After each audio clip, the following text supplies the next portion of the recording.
อย่างสบายดีมื้อนี้ข้าพเจ้าที่มาแนะนำเกี่ยวกับโปรแกรมเอิ้นว่าชื่อโปรแกรมว่าWeekly Plan เนาะหมายความว่าเป็นโปรแกรมเกี่ยวกับอ่าการสร้างรวมแผนประจำอาทิตย์และกับแผนหรือว่าบทสรุปประจำอาทิตย์ของแขนงควบคุมพยาธิติดต่อแขวงเนาะ ซึ่งโปรแกรมนี้มันเป็นโปรแกรมออนไลน์เนาะสามารถนำใช้ได้ทางในคอมพิวเตอร์และได้ทางในโทรศัพท์เนาะหมายความว่าใช้ได้ทั้ง2รูปแบบเราสะดวกใช้ทางใดก็ใช้ทางนั้นเนาะอันนี้มันนำเสนอเกี่ยวกับโปรแกรมอยู่ในระบบคอมพิวเตอร์ก่อนเนาะดังนั้นโปรแกรมนี้พวกเราจะต้องได้ล็อกอินเข้าไปเนาะเพื่อไปนำใช้เนาะฉะนั้นแต่ละคนจะต้องมีรหัสของไผของมันเนาะหน้าตาโปรแกรมเมื่อเราเข้ามาทำอิฐเนาะมันจะเป็นแบบนี้แล้วเราใช้เว็บเบราว์เซอร์เนาะจะเป็นตัวเชื่อมต่อเพื่อนำใช้ในระบบออนไลน์เลยเนาะเราสามารถนำใช้ได้ในจำนวนคนในแขนงที่มีรายชื่อเข้ามาท่านอยู่ในนี้หั่นก่อนที่เราจะเข้านำใช้เนาะเพราะเราจะต้องได้กรุณาเพราะว่าอยู่นี่ว่ากรุณาใส่ชื่อผู้ใช้และรหัสเพื่อเข้าสู่ระบบเนาะอันนี้คือชื่อผู้ใช้เนาะเราจะต้องได้อาจจะเลือกเอาหรือว่าพิมพ์เอาเนาะอยู่ในนี้เนาะคือข้าพเจ้าได้ห้างออกมานี้แล้วเนาะสมมุติว่าข้าพเจ้าสิเข้าในระบบยกตัวอย่างเอาชื่อของนางกับสีเนาะคลิกเข้าไปเนาะแต่ละคนจะต้องได้พิมพ์รหัสเข้าไปใส่เนาะซึ่งรหัสอยู่ในนี้แม่นข้าพเจ้าตั้งต้นโดยรหัสแบบนี้เนาะคันว่าในเมื่อเราพิมพ์เข้าไปถ้าว่ามันถูกต้องแล้วเนาะเราจะปรากฏว่าเราจะคลิกออกแล้วมันจะหายไปจากนั้นเรากดใส่ปุ่มล็อกอินในเมื่อเราล็อกอินเข้ามาจะเห็นโลโก้เนาะของมันแบบนี้เนาะเราล็อกอินเข้ามาเราจะเห็นอยู่หน้ารักเนาะหน้ารักในเธอเป็นหน้าทำอิฐที่เวลาเราล็อกอินเข้ามาเนาะล็อกอินเข้ามาแล้วเราจะเห็นไว้ว่ามีบรรดาเมนูเกี่ยวกับแผนเนาะแผนในมีจะมีว่าเพิ่มกิจกรรมใหม่อันสองมาเป็นแผนอาทิตย์ของหน่วยงานว่าหน่วยงานก็คือเขาอยู่หน่วยงานใดมันจะเห็นแต่ข้อมูลของหน่วยงานนั้นเนาะ อันที่2เป็นแผนอาทิตย์ของแขนงเนาะคือแขนงใดจะเห็นแต่ของแขนงนั้นเนาะและกิจกรรมทั้งหมดหมายความว่าเป็นกิจกรรมที่มีอยู่ในระบบเนาะอันที่2เป็นภาคสรุปเนาะสรุปมันจะมีสรุปอาทิตย์ของหน่วยงานเนาะเราจะเห็นของหน่วยงานใดหน่วยงานนั้นเนาะสรุปอาทิตย์ของแขนงเนาะผู้ใดอยู่ในตำแหน่งของแขนงใดแม่นสามารถเบิ่งได้แขนงนั้นเนาะ ตัวที่3มันจะเป็นเมนูของพนักงานเนาะซึ่งว่าพนักงานทั้งหมดแล้วก็ข้อมูลผู้ใช้เนาะทั้งหมดนี่แม่นทุกคนเลยเนาะที่มีอยู่ในระบบแต่ว่าผู้ที่จะสามารถเบิ่งได้ทั้งหมดนี้จะมีแต่ผู้ให้ได้สิทธิ์เข้าเบิ่งเท่านั้นเนาะส่วนข้อมูลผู้ใช้นี่แม่นผู้ใดสามารถเข้าไปแม่นจะเห็นข้อมูลของผู้เกี่ยวเนาะแล้วสุดท้ายแม่นโปรแกรมที่เรียกว่าปฏิทินของหน่วยงานก็คือว่า ปฏิทินที่หน่วยงานนั้นต้องได้นำใช้ที่เพื่อติดตามเรียกเนาะนอกจากตัวนี้แล้วเขาจะเห็นว่ามีเมนูทางข้างเนาะเป็นว่าเมนูน่ารักเนาะเขาจะเห็นปุ่มแบบนี้ต้องมาแม่นเมนูรายงานเนาะรายงานเมื่อเขามีบทสรุปหรือว่าเขาต้องการเบิ่งการรายงานเพื่อส่งให้ทางห้องการบริหารเนาะเขาเข้ามานี้แล้วเขาก็กดใส่เมนูตัวนี้เนาะแล้วจะเข้าไปเนาะจากนั้นสิแนะนำละเอียด อันที่2มาแม่นข้อมูลผู้ใช้ก็คือผู้เกี่ยวเนาะผู้ที่มีระบบเวลาเข้ามาเขาจะเห็นรูปของเราเองเนาะเขาจะเห็นผู้เดียวเนาะแล้วก็อยู่ในนี้เราสามารถเปลี่ยนรหัสได้เนาะในเมื่อเราคลิกเข้าไปนะเราจะเห็นรูปของเราแล้วก็มีรหัสเนาะมีรหัสแล้วเราก็สามารถ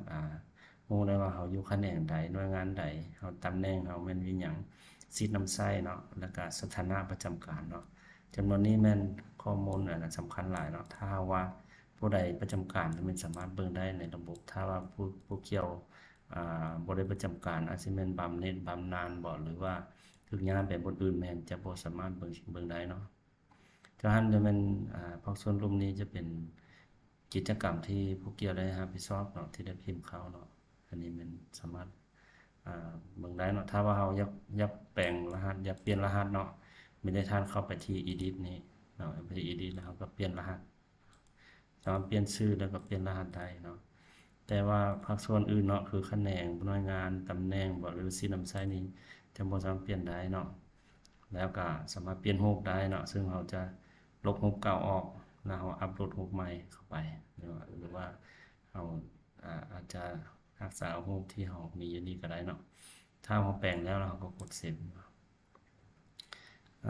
ทุกครั้งที่เราเข้ามาเนาะถ้าว่าเราเข้าเทอร์ทำอิฐแล้วเนาะระบบมันก็สิจำ user ของเราเข้าไปเนาะมันจะจำว่า user ของเรามันชื่อหยังเนาะเรากำลังใช้ user ใดภาษาเนาะเมื่อเราล็อกอินเข้าไปเนาะมันจะเห็นข้อมูลเข้ามาเนาะแต่ถ้าเราจะ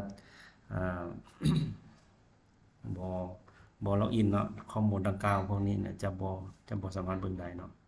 อันนี้มันภาพรวมของโปรแกรมเนาะเรื่องว่าพวกเราได้มีการมันออกแบบออกมาในลักษณะแบบนี้เนาะมาวันนี้ก็ถือว่าการนำเสนอโปรแกรมของพวกเราแม่นมีลักษณะแบบนี้เนาะแล้ว รายละเอียดต่อไปเนาะข้าพเจ้าสิแนะนำวิธีในการเข้าไปหาแต่ละโปรแกรมต่างๆเนาะซึ่งว่าโปรแกรมตัวนี้เนาะ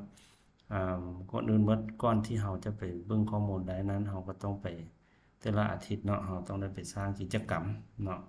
ซึ่งว่ากิจกรรมนี่เราคลิกไปที่ว่าอยู่ในภาคแผนการเนาะตัวเพิ่มกิจกรรมใหม่หมายความว่าเราจะสร้างแผนอาทิตย์ต่อไปเนาะแผนอาทิตย์ต่อไปหรือว่าเรามีกิจกรรมที่เราได้ปฏิบัติแล้วที่ว่ายังบ่ได้ขึ้นแผนในก้อนนั้นเนาะเราสามารถเราจะสรุปนะเราจะต้องมาเพิ่มใส่กิจกรรมใหม่นี้เนาะหรือว่าเราอาจจะไปใส่ภาคสรุปเลยก็ได้เนาะดังนั้นต่อไปนี้แม่นเราจะมาเบิ่งเพิ่มกิจกรรมใหม่เนาะเวลาเราติ๊กเข้ามาเนาะเราจะเห็นว่าภาพแผนการเนาะภาพแผนการจะมีบรรดาเมนูดังนี้เนาะซึ่งว่าอันทำอิฐนี่แม่นรหัสเนาะถือว่าตัวนี้จะขึ้นโซอัตโนมัติรหัสตัวนี้มันจะเอาตัวเลขของปีเดือนวันเวลาจากโมงเนาะจากนาทีแล้วก็วินาทีบางครั้งตัวเลขข้างหน้านี้2ตัวเลขข้างหน้าแม่นหมายถึงปี2ตัวเลขถัดมาแม่นเดือน2ตัวเลขถัดมาแม่นวันที่2ตัวเลขถัดมาแม่นเวลาจะเป็นโมงเนาะ2ตัวเลขถัดมาแม่นนาทีแล้วก็2ตัวเลขต่อมาแม่นวินาทีเพื่อบ่ให้มันซ้ำกันเนาะมันจะถึงขั้นระดับวินาทีเนาะ ตัวนี้เราจะบ่ได้เปลี่ยนแปลงเนาะเราจะปะแบบนี้เลยเนาะต่อมากิจกรรมเนาะกิจกรรมนี้คือเรามีกิจกรรมแล้วเนาะachievement เราต้องได้พิมพ์ใหม่เนาะยกตัวอย่างว่าลงติดตามเนาะเรื่องงานของเอดเนาะยกตัวอย่างอันนี้มันชื่อกิจกรรมเราจะต้องพิมพ์ใช่ไหมหรือว่าเข้าร่วมกล่องประชุมบ่อย่างต่างๆเนาะแต่ข้าพเจ้ามีแผนที่เขาเคยเฮ็ดผ่านมาแล้วเนาะครับเจ้าสิเอาตัวอย่างตัวนี้ใส่เนาะคือตัวอย่างของเรื่องงานเอดเนาะนางกราฟสีเข้าไปหรือว่าของแต่ละคนเนาะผู้ใดก็ต้องพิมพ์เฉพาะของผู้เกี่ยวเท่านั้นเนาะหรือว่าเราสิพิมพ์ช่วยหมู่ก็ได้เนาะแต่ว่าเราต้องได้รับอนุญาตเนาะคือเราจะ copy เนาะถ้าเขามีแล้วเขาก็ copy ชื่อหัวข้อนี้มาเนาะแล้วเขาก็เอามาพิมพ์ใส่เนาะพิมพ์ใส่ตัวนี้เราดึกออกเนาะเราอาจจะ paste เส้นนี้เนาะ Ctrl C กับ Ctrl V เนาะ paste เข้าไปผู้รับผิดชอบเนาะถ้าว่ากิจกรรมดังกล่าวแม่นเราสิมอบให้ผู้ใดถ้าเรามอบให้เราเองเนาะก็คือนางกับสีเรามอบให้เองเราก็ติ๊กใส่เราเนาะถ้าว่ากิจกรรมดังกล่าวนี้เรามอบให้ผู้อื่นเฮ็ดเนาะยกตัวอย่างว่าในหน่วยงานเดียวกันเนาะอาจจะมอบให้นางไสนาหรือว่าอาจจะมอบให้นางแสงเดือนถ้าสมมุติว่ากิจกรรมนี้แม่นเราจะให้ผู้นี้ไปประชุมแทนบ่หรือว่าลงที่ตามเนาะโดยที่เราบ่ได้ไปแต่เราเป็นผู้สร้างแผนก็ได้เนาะแต่ปกติแล้วถ้าเราสร้างเราก็มอบให้เราเนาะต่อมาเป็นผู้ปฏิบัติเนาะผู้ปฏิบัติถ้าคาดว่าผู้รับผิดชอบกิจกรรมเป็นผู้นี้เนาะลงที่ตามบางเทื่อลงที่ตามอาจสิบ่แม่นเราผู้เดียวอาจจะมีหลายคนเนาะฉะนั้นเราสามารถเลือกได้เนาะว่าผู้ที่ตามนี่มี2คนเนาะ2คนนี้ตัวอย่างนางกับสีกับนางไสนาเนาะเราติ๊กใส่2คนเนาะ แล้วก็ติดออกมาบัดนี้ผู้มอบเวียกก็คือผู้ที่รหัสยูเซอร์ของผู้เกี่ยวเลยเนาะผู้เกี่ยวเป็นผู้สร้างมันจะส่งขึ้นอัตโนมัติตัวนี้เนาะต่อมาสถานที่ปฏิบัติเนาะสถานที่ปฏิบัตินี่คืออยู่ในนี้เนาะเพิ่นก็บอกว่าอยู่ห้องอันนี้อย่างติดตามตัวนี้เนาะอยู่ห้องการเนาะเราก็เอาข้อมูลห้องการเนาะห้องการนี้เอามาใส่นี้ผลคาดคะเนผลสำเร็จเนาะอยู่นี้เพิ่นก็ว่าให้สำเร็จคาดคะเนแต่ความจริงเราควรระบุให้มันละเอียดกว่านี้เนาะเพราะว่าให้สำเร็จมันคำเว้าง่ายๆเนาะคือเราในหัวข้อว่าติดตามการป้อนข้อมูลโปรโตคอลในระบบ DHIS2 หมายความว่าให้ติดตามนะครับทีนี้เราคาดว่าเราสิติดตามข้อมูลของเมืองใดเนาะยกตัวอย่างนะเราสิเบิ่งข้อมูลของเมืองใดเบิ่งข้อมูลของเดือนใดสินะเราก็ต้องระบุใส่ว่าให้สำเร็จสมมุติว่าให้สำเร็จ5เมืองเนาะยกตัวอย่างเนาะ5เมืองเฮาก็บ่ทันรู้ว่ามีจักเมืองเนาะเฮาจะเริ่มตั้งแต่เมืองที่1ฮอดเมืองที่5เนาะยกตัวอย่างหรือว่า5เมืองในเดือน9ตัวอย่างเนาะเนี่ยเฮาก็สามารถระบุไว้เนาะต่อมาแม่นวันที่เริ่มต้นเนาะวันที่เริ่มต้นเขาจะมีวันที่เริ่มต้นเนาะแล้วก็วันที่สิ้นสุดเพื่อเราจะรู้ว่ากิจกรรมนะเราจะเฮ็ดในจักมื้อแต่ละมื้อหันเริ่มใดเนาะซึ่งวันที่เริ่มต้นนี่เราติ๊กใส่นี่เนาะสมมุติว่าเราสิติดตามนี่เนาะคืออยู่ในแผนที่เพิ่นสร้างมานี่แม่นวันที่31เดือน8หาวันที่6เดือน9เนาะซึ่งอยู่ในปฏิทินเฮาเนาะสมมุติว่า31เดือน8แม่นบ่31เดือน8มันถึกอยู่วันศุกร์วันเสาร์เนาะวันเสาร์ฉะนั้นนี่ถ้าหากว่าเฮาสิเอาวันเสาร์เนาะแม่นจะต้องไปสิ้นสุดอยู่วันศุกร์อาทิตย์หน้าเนาะแต่ว่าอยู่ในระบบแม่นครับเจ้าอยากให้ใช้วันอาทิตย์เนาะเขาจะเริ่มวันอาทิตย์หาวันเสาร์เพราะว่าวันอาทิตย์จะบางกิจกรรมคือเฮาลงเวียกโรงงานนี่เขาจะเดินทางแต่วันอาทิตย์เนาะและให้เวียกอยู่วันจันทร์แล้วกลับวันเสาร์นะมันจะเป็นครบอาทิตย์นึงถ้าเราเริ่มวันเสาร์ก็จะแปลว่าวันเสาร์นี้ยังเป็นอาทิตย์ของที่อาทิตย์ผ่านมาอยู่เนาะฉะนั้นนี่ข้าพเจ้าให้เอกภาพใส่อยู่ในนี้แม่นคันเพิ่นใส่ว่าเมื่ออาทิตย์เลยเนาะเพิ่นสิติดตามนะเมื่ออาทิตย์แต่ตัวจริงแล้วเฮาก็บ่อยากให้ใส่ว่าเมื่ออาทิตย์เพราะว่าใช้เมื่ออาทิตย์นี่ก็บ่ต่างหยังกับว่าเฮาบ่ได้แบ่งเวียกให้มันละเอียดเข้าไปเนาะคืออยู่นี้เพิ่นใช้ว่าวันเสาร์เนาะวันที่31เนาะ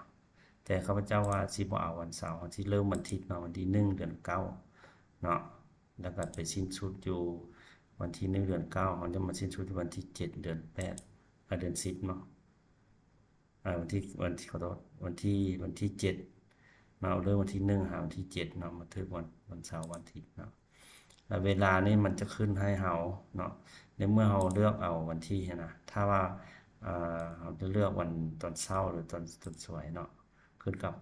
ต้องเลือกมองเวลาเป็นอย่างที่ให้เลือกเพราะว่าอยู่ในระบบถ้าเราบ่เลือกมื้อสุดท้ายนะบางมื้อวันที่7นี่มันจะบ่นับเข้ามันจะเนาะมันเป็นมื้อที่เซตนะส่วนข้อต่อมาแม่นระยะเวลาปฏิบัติมันจะเอาวันที่1เดือน9หาวันที่7เดือน9นี่มาตัดต่อซะนี้เพื่อให้มันคล้ายคลึงกับเฮาเฮ็ดอยู่ในนี้เนาะว่า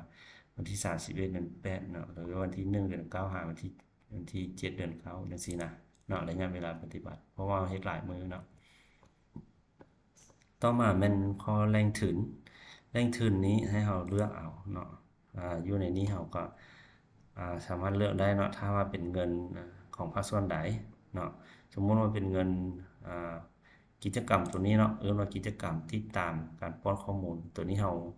บ่ได้ใช้เงินเนาะเราติดตามในโครงการซื่อเราก็ใช้ว่าบ่ได้ใช้งบประมาณเนาะถ้าว่ามีเงินเราจะใช้เนาะเงินกองทุนโลกบ่เงินโครงการใดเนาะเราก็เลือกเอาอยู่นี้เนาะถ้าบ่มีเนาะกรณีบ่มีนี่บ่มีโครงการอยู่ในนี้นะเราสามารถพิมพ์ได้เนาะพิมพ์สมัยใส่ได้เนาะเราพิมพ์ใส่เราคลิกใส่นี้เนาะแล้วเราก็พิมพ์สมมุติว่าเป็นโครงการโครงการใดนึงเนาะสมมุติว่าโครงการลาว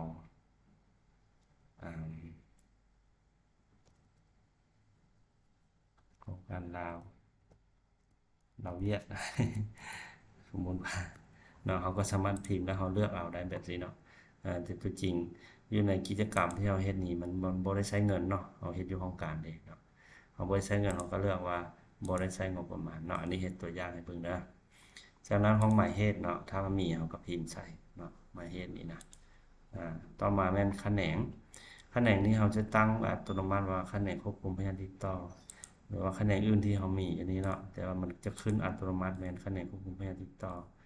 ต่อมาเราเลือกเป็นหน่วยงานเนาะหน่วยงานเพราะว่าเราขึ้นแผนนี้เราต้องเลือกว่าเราอยู่หน่วยงานใดเนาะคือ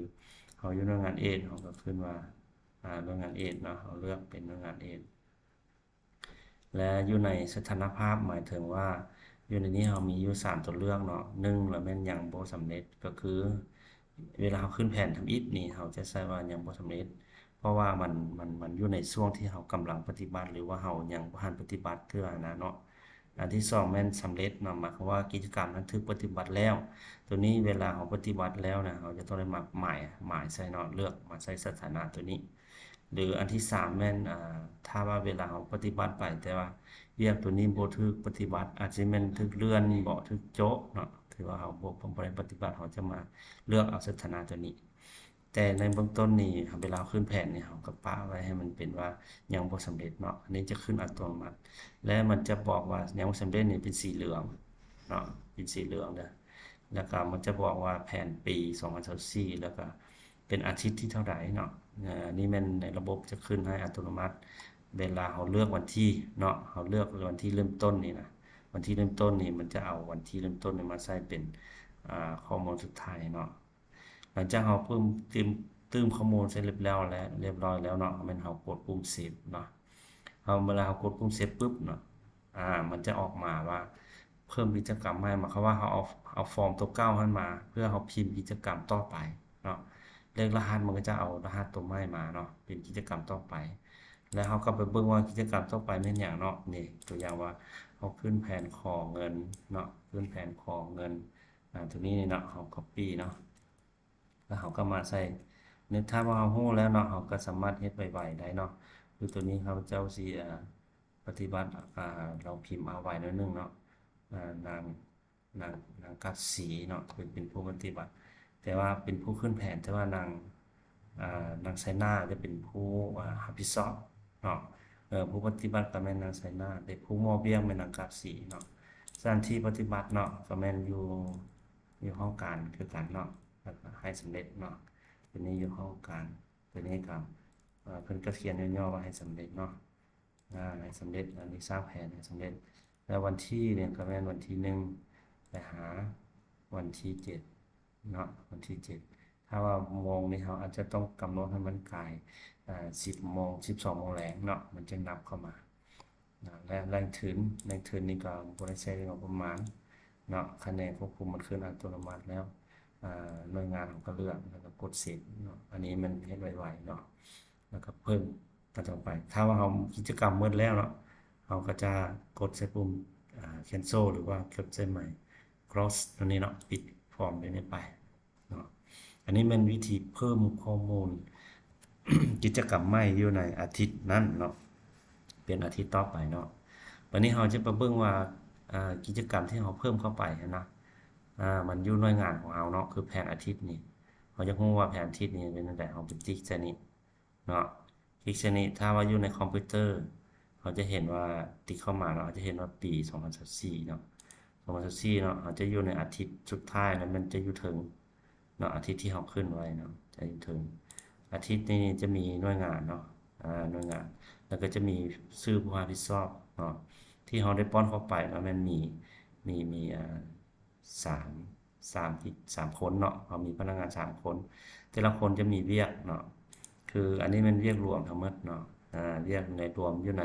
อาทิตย์ที่36นี้เนาะมีทั้งหมดเท่านี้เวียกและแต่ละคนจะมีเวียกของใครของมันเนาะผู้ใดเฮาติ๊กซื่อๆมันจะบอกว่ากิจกรรมนั้นเนาะอยู่ในอาทิตย์ที่36เนาะ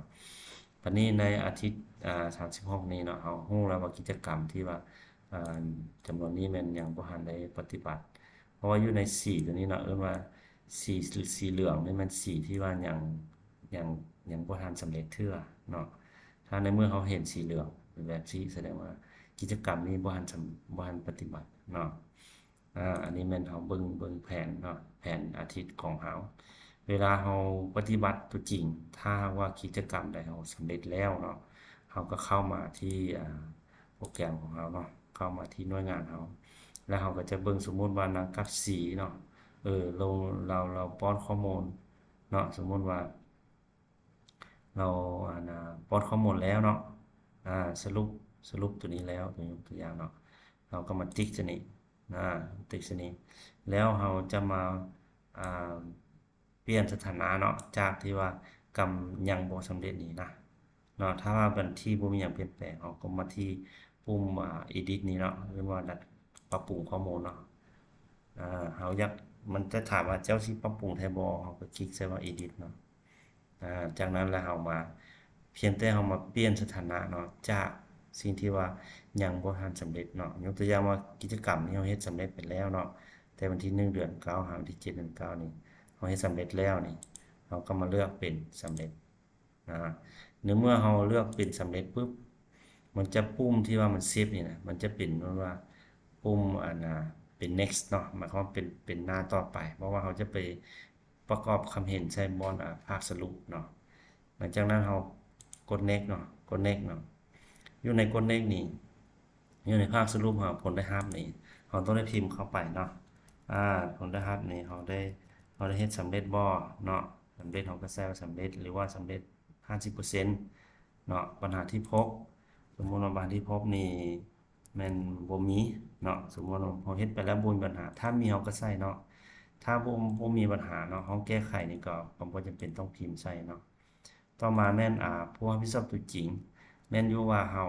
แม่นผู้รับผิดชอบเนาะแต่ว่าผู้ที่เฮ็ดตัวจริงนั้นแม่นไผเนาะถ้าแม่นเราคือเก่าเนาะสมมุติว่าแม่นนางกับสีเราก็ติ๊กนางกับสีเนาะผู้เดียวเราเฮ็ดเนาะเราก็ติ๊กใส่ชื่อผู้เดียวต่อมาแม่นวันที่เริ่มต้นปฏิบัติหมายความว่าตัวมื้อวันที่ของเมื่อกี้หั่นน่ะเนาะตัววันที่อยู่ในนี้เนาะว่าวันที่เริ่มต้นนี่แม่นวันที่ที่เราสร้างแผนว่าเราคาดคะเนว่าเราสิเฮ็ดใส่มื้อนั้นว่าวันที่1วันที่7เนาะแต่ถ้าว่าตัวที่ว่าเราวันที่ปฏิบัตินี่นะวันที่เริ่มต้นปฏิบัตินี่ก็คือวันที่ที่เราเฮ็ดตัวจริงเนาะสมมุติว่าเมื่อกี้เราสร้างแผนวันที่1แต่เวลาเราเฮ็ดตัวจริงนี่อาจจะบ่วันที่1เราจะมาเฮ็ดอยู่วันที่3เนาะ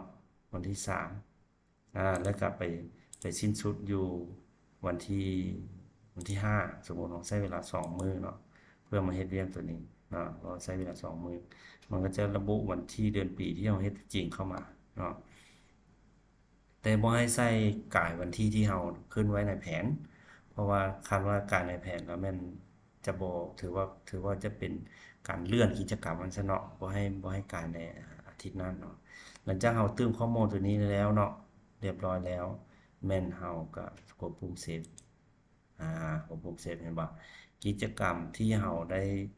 กดให้ได้เฮ็ดสำเร็จแล้วเนาะมันจะบอกว่ากิจกรรมดังกล่าวนั้นเนาะคือเราจะเห็นได้ว่าเปลี่ยนจากสถานะเนาะจากสีเหลืองเป็นสีเขียวแล้วเราจะเห็นตัวหนังสือที่ว่ามันขีดค่าในหัวข้อนี้เนาะแสดงว่ากิจกรรมนี้แม่นเราเฮ็ดสำเร็จแล้วเนาะเฮ็ดสำเร็จแล้วแม่นกิจกรรมนั้นถือว่าเราบรรลุแล้วว่าซั่นเนาะเรายังเหลือผู้เกี่ยวนี้ยังเหลือแต่2กิจกรรมเนาะ2กิจกรรมนี้จะต้องได้เฮ็ด2กิจกรรมที่จะต้องเฮ็ดยกตัวอย่างว่า 2กิจกรรมนี้เนาะในเมื่อเราเฮ็ดไปเนาะเราก็ลองมาเฮ็ดอีกตัวหนึงเนาะกิจกรรมนี้เราสามารถเราบ่ได้เฮ็ดเนาะตัวอย่างเนาะเราเลื่อนกิจกรรมนี้ถูกเลื่อนเราก็เข้ามา edit คือเก่าเนาะมันก็ถามมันก็ตอบว่า edit เนาะตามแผนนี้แม่นลงมันจะได้ติดตามป้อนข้อมูลนี้เนาะแต่ตัวจริงแล้วเราได้เฮ็ดบ่เนาะความจริงก็ได้เฮ็ดแล้วเนาะหรือว่าแนวใดถ้าเรายกตัวอย่างว่าเราบ่ได้เฮ็ดเนาะกิจกรรมนี้บ่ได้เฮ็ดแม่นถูกโจะหรือว่าเลื่อนเนาะโจะหรือว่าเลื่อนเนาะถ้าว่าโจะหรือเลื่อนแสดงว่าเราบ่ได้ปฏิบัติเนาะบ่ได้ปฏิบัติตามแผนนั้นถ้าเราคลิกใส่โจะหรือเลื่อนข้อมูลมันจะ จะจะบ่ถูกปฏิบัติมันซะเนาะแล้วถ้าว่าเรากดเซฟเนาะตัวชื่อกิจกรรมนี่เห็นบ่มันจะเป็นสีแดงแสดงว่ากิจกรรมนี้ถูกจบหรือว่าถูกเลื่อนแล้วเนาะบ่สามารถปฏิบัติได้ในอาทิตย์ที่เราระบุไว้นี้เนาะแล้วข้อมูลมันก็จะภาคสรุปเนาะมันจะบ่โชว์ขึ้นมาเนาะเวลาเราติ๊กเข้าไปเราจะเห็นว่าบ่มีภาคสรุปเนาะมีแต่ฮอดบอนนี้นะและภาคสรุปจะบ่ได้ป้อนข้อมูลเนาะเพราะว่ามันบ่มีหยังที่จะป้อนเนาะเขาโจะเลยเด้เนาะโจะแล้วเขาก็ปะไว้ในนี้เนาะอันนี้แม่นเราปะไว้กิจกรรมแบบนี้เลยเนาะอันนี้แม่นวิธีตื้มข้อมูลแล้วก็วิธีติดตามกิจกรรมของเราในเมื่อเราปฏิบัติสำเร็จเราก็ต้องได้มาเฮ็ดแบบนี้ใส่เพื่อเราจะได้รู้ว่ากิจกรรมเราได้ปฏิบัติตัวใดแล้วเนาะยังค้างตัวใดยังตัวใดบ่ทันได้เฮ็ดเนาะต่อไปแม่นเราจะไปเบิ่งแผนของแขนงเนาะเมื่อกี้มีแผนของหน่วยงานเนาะเพราะแผนของแขนงนี่เราอยู่แขนงควบคุมเนาะท่านสามารถเบิ่งได้ข้อมูลเนาะว่าอยู่ในแขนงควบคุมนี่เขามีไผแดเนาะเห็นบ่อยู่ในแขนงควบคุมคือตัวอย่างว่าในแผนของภาคอาทิตย์ที่36เนาะอาทิตย์ที่36นี้เขาจะมีบรรดาหน่วยงานจังซี่เนาะนี่มีคณะแขนงก็คือหัวหน้าและคณะเนาะเรียกของเขาอัน2มาเรียกวัณโรคอัน3เรียกเอด4เรียกไข้หยกเขาจะมี4หน่วยงานและยังอีกหน่วยงานระบาดเนาะยังบ่ทันได้เอาเข้ามาจะบ่เห็นของระบาดถ้าบ่เห็นของระบาดก็แสดงว่าเขาจะบ่ได้ส่งแผนเนาะตัวอย่างว่าเราก็เห็นอยู่นี่คือกันเนาะกิจกรรมที่เราเบิ่งเมื่อกี้ของหน่วยงานมันก็โซนอยู่นี่คือกันเนาะของหน่วยงานนั่นนะคือของนางกับสีเมื่อกี้เราเห็นว่ามี3กิจกรรมอยู่ในนี้แต่อยู่นี้เราสามารถเบิ่งได้ทุกหน่วยงานเนาะทุกหน่วยงานที่อยู่ในนั้นรวมทั้งเวียกของหัวหน้าคณะแขนงนะเราจะใช้ว่าถ้าเป็นหัวหน้าคณะแขนงมันเขาจะใช้ว่าคณะแขนงอยู่ในนี้เนาะพวกวิศวะสิแม่นผู้ใดเนาะต้องแม่นเขาจะเห็นข้อมูลอยู่ในนี้เนาะของหน่วยงานอื่นเขาก็เห็นคือกันเนาะถ้าเราสิเบิ่งรวมเขาก็ติ๊กใส่ถึงนี้เนาะแขนงเขาจะมีเวียกหลายเติบเนาะถึงมานี้เนาะอันนี้เบิ่งของแขนงจังซั่นเนาะแผนอาทิตย์แต่ละอาทิตย์มันจะโชว์ไว้ในนี้เนาะ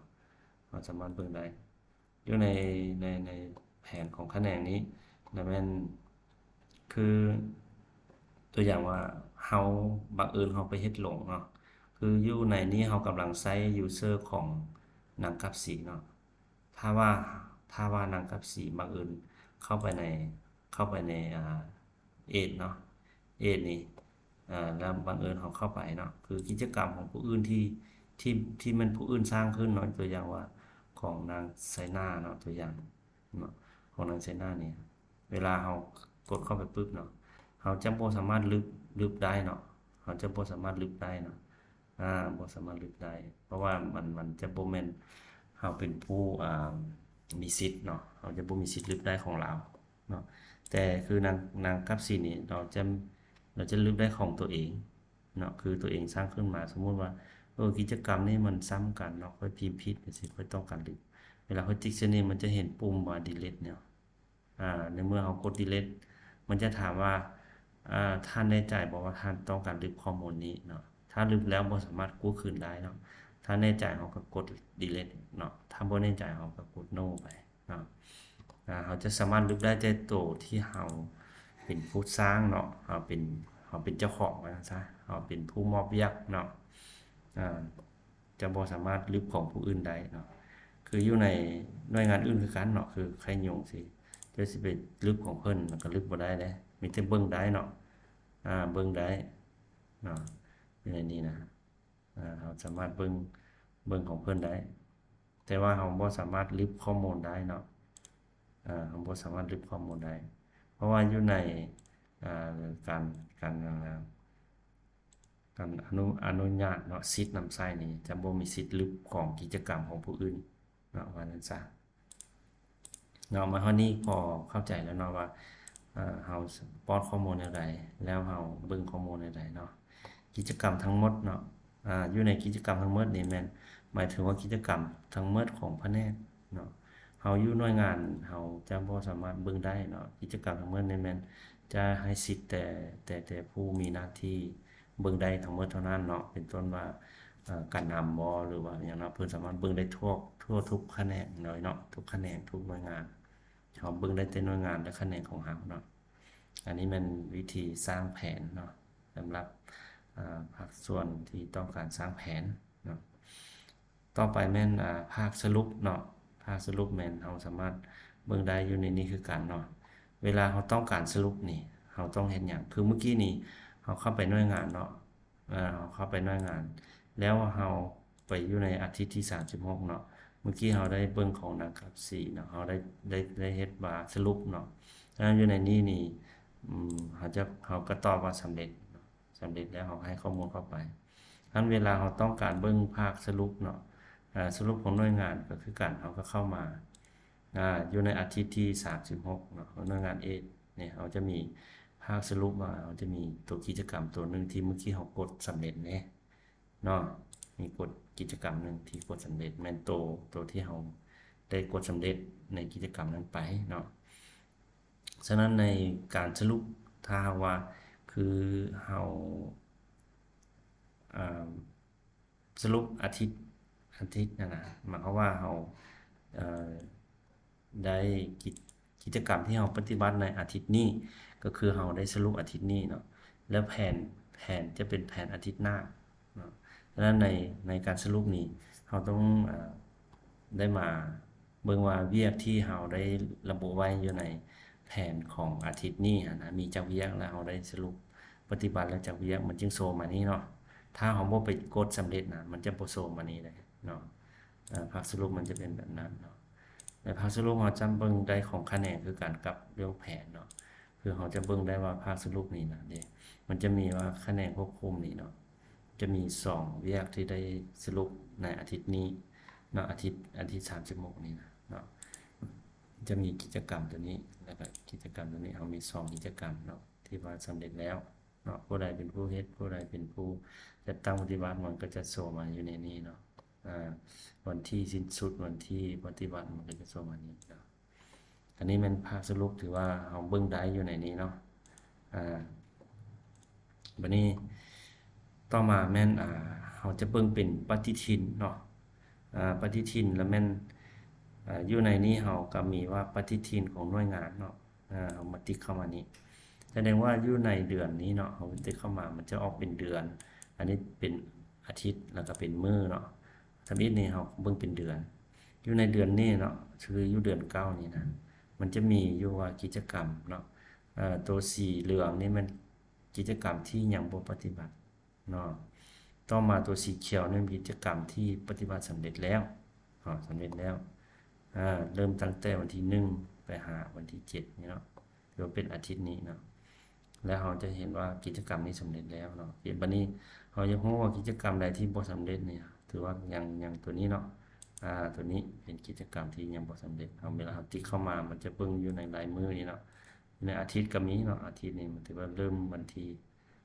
ใดวันที่ใดเนาะเราจะเห็นว่ามีจักกิจกรรมที่ว่าถึกโจ๊ะเป็นสีแดง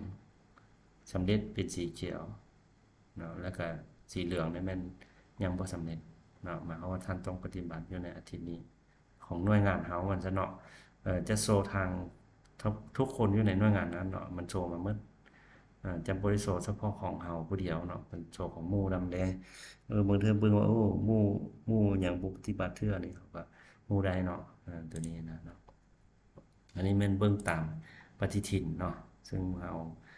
เบิ่งได้ของเฉพาะที่หน่วยงานเนาะมาคราวนี้การนำเสนอเกี่ยวกับวิธีการนำใช้โปรแกรมเรียกว่าโปรแกรม weekly plan เนาะหมายความว่าเป็นโปรแกรมสั่งรวมและสร้างแผนประจำอาทิตย์